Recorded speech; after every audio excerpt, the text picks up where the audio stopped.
চলতি বছরের ২৮ ফেব্রুয়ারি ইরানে যুক্তরাষ্ট্র এবং ইসরায়েলের আকস্মিক হামলার পর থেকে পুরো অঞ্চলের ভূ রাজনীতিতে এক অভাবনীয় পরিবর্তনের সূচনা হয়েছে। এই সংঘাতের রেশ ধরে হুঙ্কার ছেড়েছে তেহরানের এলিট ফোর্স।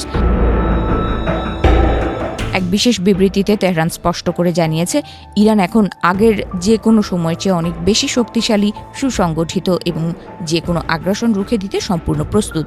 তাদের আঙুল এখন ট্রিগারে। শত্রুপক্ষের যে কোনো ধরনের ভুল হিসাব নিকাশ বা সামান্যতম আগ্রাসনের এমন দাঁত ভাঙার জবাব ও অনুশোচনামূলক জবাব দেয়া হবে, যা তারা কখনোই ভুলবে না।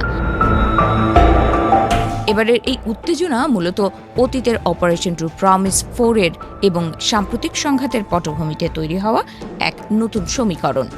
ইরান দাবি করেছে, শত্রুদের প্রতিটি নড়াচড়ার উপর তাদের গোয়েন্দা বাহিনীর পূর্ণ নিয়ন্ত্রণ রয়েছে। ১৯৮০-র দশকে পবিত্র প্রতিরক্ষা যুদ্ধ এবং সাম্প্রতিক ১২ ও ১৪ দিনের চাপিয়ে দেওয়া যুদ্ধের অভিজ্ঞতাকে কাজে লাগিয়ে ইরান নিজের প্রতিরক্ষাকে এক দুর্ভেদ্য স্তরে নিয়ে গেছে। বিবৃতিটি এমন এক সময়ে সামনে এলো যখন ২৪ ঘণ্টায় মার্কিন সামরিক ঘাঁটির উপর ইরানের সমন্বিত হামলার খবর পাওয়া গেছে। কুয়েত ও বাহরাইনে অবস্থিত মার্কিন বিমান ঘাঁটিসহ প্রায় ১৮টি লক্ষ্যবস্তুতে একযোগে আঘাত হেনেছে ইরান। এমনকি বাহরাইনে অবস্থিত মার্কিন পঞ্চম নৌবহরের সদর দফতরে বিস্ফোরক বোঝাই ড্রোন দিয়ে নিখুঁত হামলা চালিয়ে তাদের যোগাযোগ ব্যবস্থা ও রাডার ওলটপালট করে দেওয়া হয়েছে। একই সাথে জর্ডানে অবস্থিত মার্কিন নিয়ন্ত্রিত আল আজরাক বিমান ঘাঁটিতে ১২টি শক্তিশালী ব্যালিস্টিক মিসাইল ছুড়েছে ইরান। সেখানে থাকা মার্কিন F-35, F-15 এবং F-16 ফাইটার জেটের আস্তানা ও প্রধান কমান্ড সেন্টারগুলো এই হামলায় ব্যাপকভাবে ক্ষতিগ্রস্ত হয়েছে।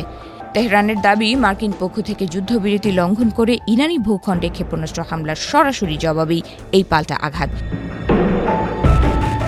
এদিকে নিরাপত্তার অজুহাতে বিশ্বের অন্যতম প্রধান জ্বালানি রুট হরমুজ প্রণালী পুরোপুরি বন্ধ করে দিয়েছে ইরানি বাহিনী।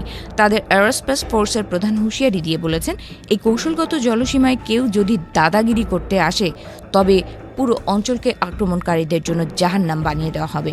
মার্কিন প্রেসিডেন্ট ট্রাম্পের খার্ক দ্বীপ দখলের হুমকির জবাবেও তেহরান বলেছে, এমনটা হলে ইতিহাস মনে রাখার মতো শিক্ষা দেওয়া হবে।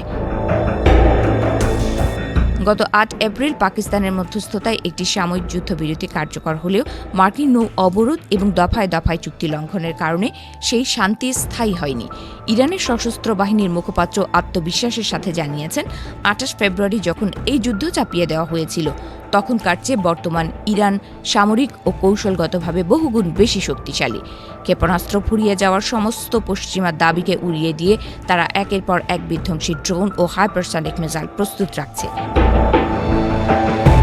ইরান তাদের বিবৃতিতে সুপ্রিম লিডারের দূরদর্শী নেতৃত্বের প্রশংসা করে বলেছে, সংকটের মুহূর্তেও ইরানি কমান্ড ব্যবস্থা অটুট ছিল।